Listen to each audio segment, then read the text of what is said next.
بسم اللہ الرحمن الرحیم۔ السلام علیکم پیارے دوستو۔ کلثوم بچپن سے ہی سلجھی ہوئی لڑکی تھی۔ وہ مولوی صاحب کی اکلوتی بیٹی تھی۔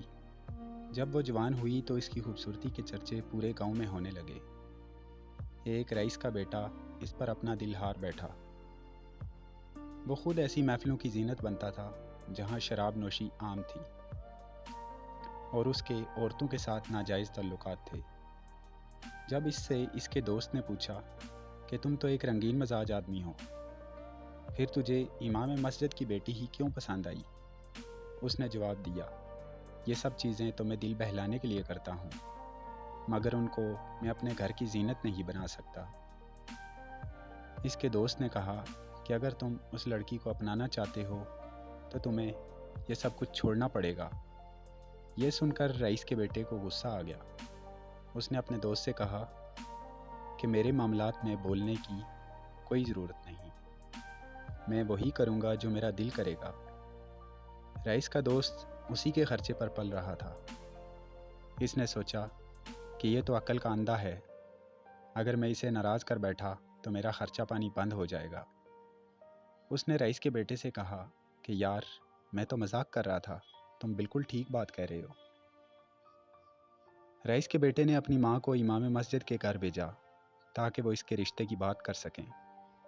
امام مسجد نے کہا کہ مجھے سوچنے کا وقت چاہیے، میں اپنی بیٹی کی مرضی ضرور پوچھوں گا۔ مولوی صاحب اپنی بیٹی کے پاس آئے اور کہا کہ گاؤں کے رئیس کی بیوی اپنے بیٹے کے لیے ہمارے گھر آئی تھی، میں تم سے تمہاری مرضی پوچھنا چاہتا ہوں۔ کلثوم نے کہا، ابا جان، وہ ایک عیاش اور بدکار انسان ہے، اگر آپ میری مرضی پوچھنا چاہتے ہیں تو میں ایسے شخص کی شریک حیات نہیں بن سکتی۔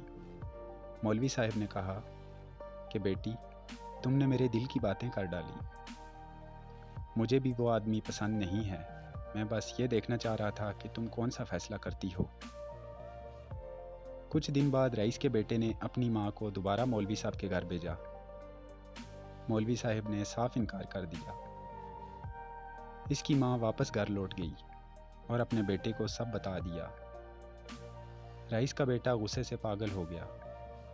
اس نے اپنی ماں سے کہا کہ اس لڑکی نے مجھے ٹھکرا کر بہت بڑی غلطی کر دی، میں اس کو زمانے میں ذلیل اور رسوا کر دوں گا۔ اس کی ماں نے اسے سمجھایا کہ بیٹا، اگر آج تم ایک سلجھے ہوئے انسان ہوتے تو وہ لڑکی تجھے کسی صورت بھی انکار نہ کرتی۔ ہمارے پاس مال و دولت بھی ہے، ایک اچھا گھر بھی ہے، مگر ایک عورت مال و دولت اور گھر کو بعد میں دیکھتی ہے، پہلے یہی چیز دیکھتی ہے کہ وہ آدمی کیسا ہے جو اس کا ہمسفر ہوگا۔ رئیس کے بیٹے کو اپنی ماں پر بھی غصہ آیا، وہ سچائی سننے کا عادی نہیں تھا۔ ایک دن کلثوم گلی سے گزر رہی تھی کہ اچانک ہی یہ اس کے سامنے آ گیا۔ اس نے کلثوم سے کہا کہ اب ذلت اٹھانے کے لیے تیار ہو جاؤ، میں تمہیں بدنام کرنے میں کوئی کسر نہیں چھوڑوں گا۔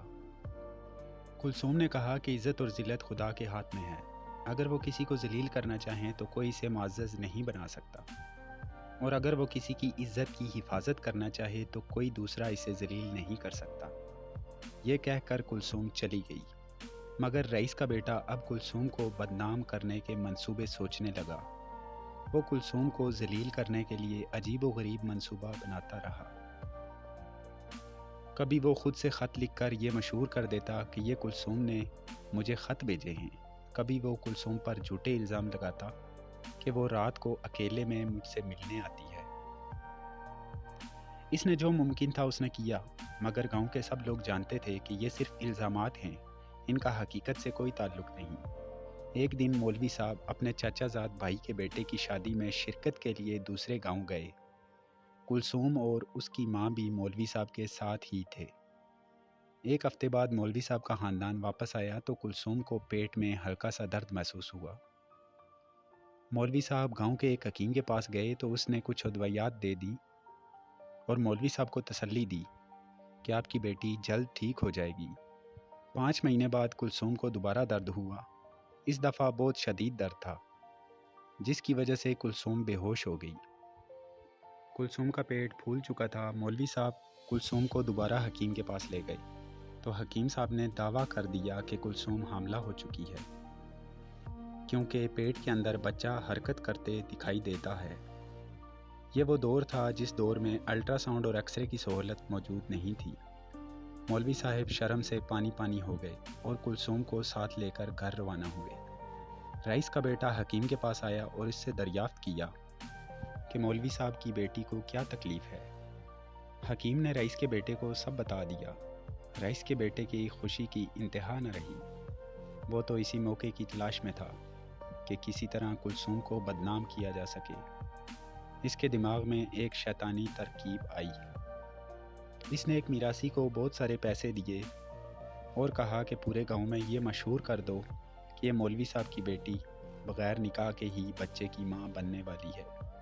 بہت سارے لوگ یہ بات سن کر مولوی صاحب کے دروازے پر جمع ہو گئے۔ وہ مولوی صاحب سے حقیقت جاننا چاہتے تھے، مگر مولوی کا جھکا ہوا چہرہ دیکھ کر سب سمجھ گئے۔ انہوں نے نہ صرف مولوی صاحب کو مسجد کی امامت سے ہٹا دیا، بلکہ یہ مطالبہ بھی کر دیا کہ 2 دن کے اندر وہ گاؤں چھوڑ کر چلے جائیں، کیونکہ ہمارے گاؤں میں ایسے بے حیا لوگوں کے لیے کوئی جگہ نہیں ہے۔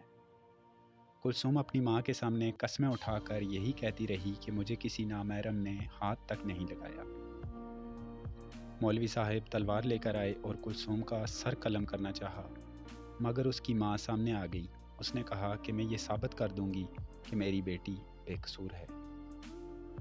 کلثوم کی ماں نے ایک حکیم کا نام سنا تھا جو دانائی میں بہت شہرت رکھتا تھا۔ وہ دونوں کلثوم کو اس کے پاس لے گئے۔ حکیم نے دیکھا کہ کلثوم کا پیٹ پھولا ہوا تھا اور پیٹ کے اندر حرکت بھی تھی۔ اس نے ایک کمرے میں کتا ذبح کیا اور دوسرے کمرے میں بکرا ذبح کیا۔ اس نے بکرے کے گوشت سے مولوی صاحب کی بیوی اور کلثوم کی دعوت کی۔ دعوت کے بعد حکیم نے کلثوم سے پوچھا کہ کبھی تم نے بغیر برتن کے کہیں سے پانی پیا تھا؟ کلثوم نے بتایا کہ ایک دن ہم شادی پر جا رہے تھے کہ گرمی کی وجہ سے مجھے سخت پیاس لگی تھی، تو میں نے ایک نہر سے چلو بھر کر پانی پی لیا تھا۔ حکیم کلثوم کو اسی کمرے میں لے گیا جہاں کتا ذبح کیا گیا تھا۔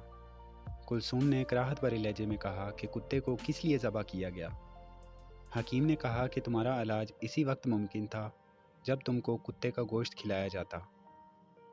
تم نے ابھی جو گوشت کھایا ہے وہ کتے کا تھا۔ کلثوم نے جیسے ہی یہ سنا اس کا جی متلانے لگا اور اسے زوردار کیا آئی۔ اس کے پیٹ سے پہلے بہت سا پانی نکلا، اس کے بعد بہت بڑا سا مینڈک نکلا۔ مولوی صاحب نے حکیم سے پوچھا کہ کیا ماجرا ہے؟ حکیم نے مولوی کو بتایا کہ جب کلثوم نے نہر سے پانی پیا تھا تو اس پانی میں ایک چھوٹا سا مینڈک جو اس وقت ٹیڈپول کی شکل میں تھا پیٹ میں چلا گیا۔ وہ پیٹ میں ہی پرورش پاتا رہا اور جب وہ پورا مینڈک بن گیا تو پیٹ پھولنا شروع ہو گیا، بالکل اسی طرح جیسے ایک عورت امید سے ہو۔ اس کے بعد پورے گاؤں والوں کو جب اس حقیقت کا پتہ چلا تو وہ مولوی صاحب سے معافی مانگنے اس کے گھر آئے، مگر اس واقعے کے بعد مولوی صاحب پوری زندگی اپنی بیٹی سے معافی مانگتے رہے کہ بیٹی مجھے معاف کر دینا، میں نے تمہارے کردار پر شک کیا۔ امید کرتا ہوں آج کی کہانی تمام دوستوں کو پسند آئی ہوگی۔ ویڈیو کو زیادہ سے زیادہ شیئر کریں۔ مزید ایسی ویڈیوز کے لیے ہمارے چینل کو سبسکرائب کریں اور بیل آئیکن کو دبانا نہ بھولیں۔ اپنا خیال رکھیے گا۔ اللہ حافظ۔